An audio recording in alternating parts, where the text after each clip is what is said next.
Allah sendiri berkata, aku akan mengadakan perjanjian baru kepada bangsa Israel. Melalui siapa? Bangsa Yehuda. Makanya Mesias itu suku Yehuda. Banyak sekarang yang mengatakan, perjanjian baru itu buatannya pendeta. Itu buatannya imam, bapak-bapak gereja. Padahal mereka tidak baca Yeremia 31 ayat 31. Allah sendiri yang mengatakan adanya perjanjian baru.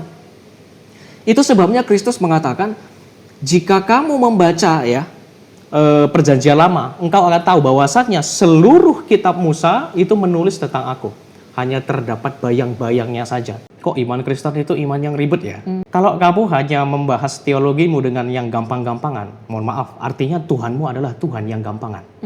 Imanmu adalah iman yang gampangan. Ya. Iman Kristen bukan iman yang gampangan. Dalam Matius 28 ayat 18-20, amanat agung Kristus dikatakan, ajarlah mereka segala sesuatu. Segala sesuatu, artinya ciri-ciri orang Kristen itu adalah belajar. Enggak belajar, jangan ngaku orang Kristen lah. Iya. Ya. Jadi kalau cuma mau sebatas, oh saya maunya yang gampang-gampangan aja, jangan jadi orang Kristen, jadi batu sandungan. Orang ngomong, oh Tritunggal itu Tuhannya 3, masa Yesus berdoa kepada dirinya sendiri? Kalau ketika saya membahas tentang Tritunggal, saya selalu membawa pandangan dari 3 gereja arus utama. Ya, dari gereja Katolik, gereja Ortodoks, dari gereja Protestan. Kenapa saya harus bawa dari pandangan ketiga gereja ini? Saya mau tunjukkan kepada penonton dari ketiga pandangan gereja arus utama ini, yang manakah yang mengatakan Tritunggal itu 3 Tuhan? Ternyata tidak ada satupun. Analogi yang paling tepat menjelaskan Trinitas itu adalah tubuh manusia itu sendiri. Saya punya tubuh saya, jiwa dan roh saya.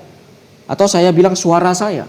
Ketika orang mendengar suara saya, itu tidak mungkin tidak saya. Tapi bukan daging saya.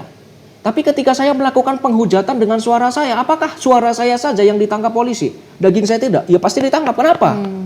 Karena satu. Karena satu, suara saya mewakili daging saya. Ketika kamu mengaku kamu adalah orang Kristen, terkhusus anak muda ya, kamu mengaku kamu orang Kristen, jangan ke gereja hanya sebatas pamer pacar, pamer pakaian, pamer harta, seperti ajang apa yang menjadi fashion ya. Enggak seperti itu. Tetapi ada hal yang paling esensial, paling penting. Yang pertama, kamu datang ke rumah Tuhan, kamu menghadap Dia, penguasa di atas segala penguasa.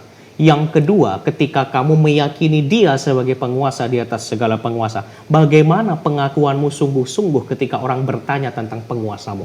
Apakah kamu berani menyangkal penguasamu? Tentu tidak.